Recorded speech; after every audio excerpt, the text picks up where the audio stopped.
Hey everybody, Alan Thompson coming to you for Coastal Virginia. This is the 4th of July week and I am so excited.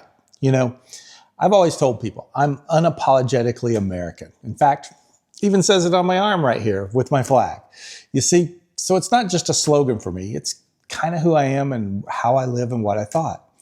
You know, I'm not going to go into the next 15 minutes though apologizing at all for this country. So if that happens to be what you're looking for, you might not like this video. You see, 250 years ago, here in America, almost 250,000, this is what we're celebrating this year. It's July the 4th, and it's our 250th anniversary. You know, this is really a great week because, you see, some people inherit their patriotism. I didn't. I think I earned mine. You see, I went in the military. So let me explain that a little bit. You see, I was in the Army, I was enlisted, and then I was an officer. And so I wore the uniform. And I have a certain bond to the country, I think, because of that. You see, I've also lived overseas. I've lived overseas in the military, and I also lived overseas as a civilian. So I've seen it both ways. And I've seen how other people live. I've seen how other governments work, how they treat their citizens, and what normal looks like to us is not normal in a lot of those countries. You see, the whole point of what I'm about to say is you can't fully understand how great it is here sometimes unless you've seen how great it's not in other places. And people talk about that, and it's not that you have to suffer to feel good, but I think you do have to understand it sometimes. I was very fortunate. I served with a lot of men and women who were in the military who were not born in this country. They actually earned their citizenship by being in the military, by their service. They wanted to live here so badly that they were willing to risk their life to get here. And, you know, I think about that sometimes.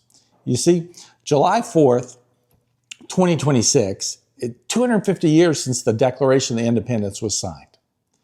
And this year it actually falls on a Saturday, which is really cool because you get a whole 3 days to celebrate this special one. You get Friday, Saturday, Sunday for the biggest birthday we've ever had in American history. And here's what a lot of people forget. It all started with one sheet of paper. 56 men put their name on a document that at that time, their name on there could have been a death sentence for them. It was considered treason to sign it. So 250 years later, that document still stands. Longer than most people ever thought it would last. You know, and that's really, you know, it's not luck. They really designed it. They put a lot of effort into designing the Declaration of Independence. And so I want you to understand about where I live and work.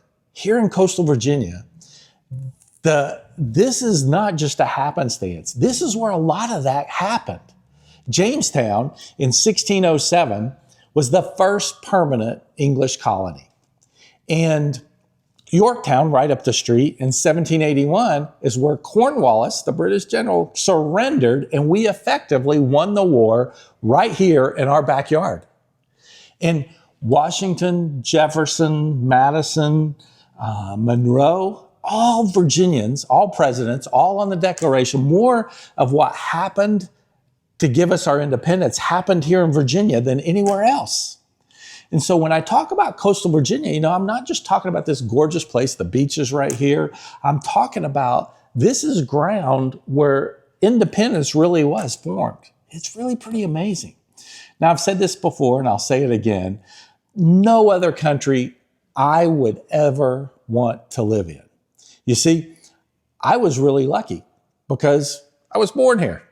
And that's kind of like winning the lottery in my mind. I've said that before. In fact, it's winning the lottery I didn't even have to buy the ticket. I got lucky and was born here. And a lot of you were born here too. Same lottery, didn't have to buy a ticket. And I think sometimes we forget how rare that ticket can be to be born here. Now, we have a way of life here that most people on this planet will never even touch. Freedom of speech, freedom of worship, freedom of arms, the right to own property, the right to open a business, and if you fail, to try it again. I've lived in places where the government decides what you can say, where you can go, what you can do, who you can hang with. All of that's decided for you. So that's why I think too many of us take it for granted, and I don't think you should. You see? Now, some of you watching, you weren't born here. You came here on purpose. Out of desire, you chose this country, and I think that's great. You see, I want to talk straight to you. If you came here legally to build a better life in America, to get the American way, to contribute to the country, to help it grow, to give back, then, hey, I applaud you. I wish the best for you. And you're exactly who the country was built for. People who choose to earn this place are not a threat to America. They're proof that it works. They saw an alternative, and they picked us, and they came here, and they helped make it better. Now, let me give you some real numbers, because this is pretty amazing. When I looked into this, in a single year, we welcomed over 880,000 brand new American citizens. Over a 3-year window, we welcomed 2.6 million people earned American citizenship. Now, the median age for those is 42 years old. More than half were women. Now, here's something. 23 of them earned their citizenship were over 100 years old. I want you to think about that. It was so important to them at 100 years old to earn their citizenship. And here's what nobody talks about. 3/4 of all the immigrants in our country are here legally. That's a huge number. Now, right now, immigrants make up about 15% of the population. Last time it was that high was in 1890, when America was growing through an industrial age and needed the work and the people. The immigrants came and helped us grow. The legal immigrant who earned their right here, welcomed, came in, and I can't tell you how much I respect that. Now, I'm going to be just as direct for a minute about the other side. You see, if you came here illegally, that's a problem. If you came here to take and not give back, that's a problem. If you came here to make this place like the place you left, I got a question. Why'd you do that? We don't want to be like where you left. We want to be America. And because if where you came from was better, you should have just stayed.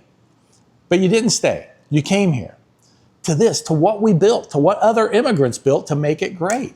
So don't come here and try to rebuild it into the place you're from. Come here and become part of what is our way of life, our American way of life that many people want. So it's not hate coming from me. It's the opposite. That's me asking you to value America the way I value it, to protect it, to add to it, to build it. Don't take from it without helping build it. So the deal's always been simple. Come legally, contribute, earn it, give back, do that. There is room for you at my table. I promise you. So here's why I'm so protective of it all. You see, we're a really great country here. We have a great way of life. I talk about how lucky I am all the time. We have the opportunity. This opportunity doesn't exist anywhere else in the world at the scale that it exists here. That you can come here as an immigrant with nothing and grow into a phenomenal business, a phenomenal family life. It just doesn't exist in other places.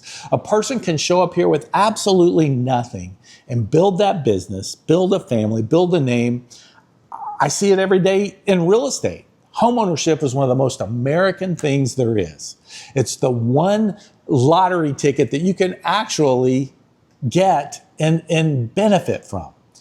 We've grown and prospered through legal immigrants for 250 years. It's not a weakness in the system. It's designed that way.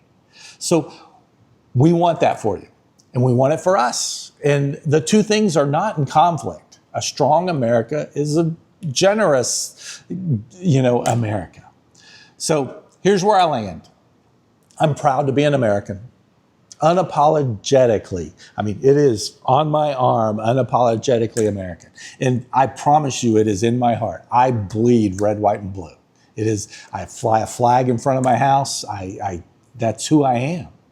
So it doesn't matter whether you were like me and you got lucky and you were born here, or whether you immigrated here and earned your way legally.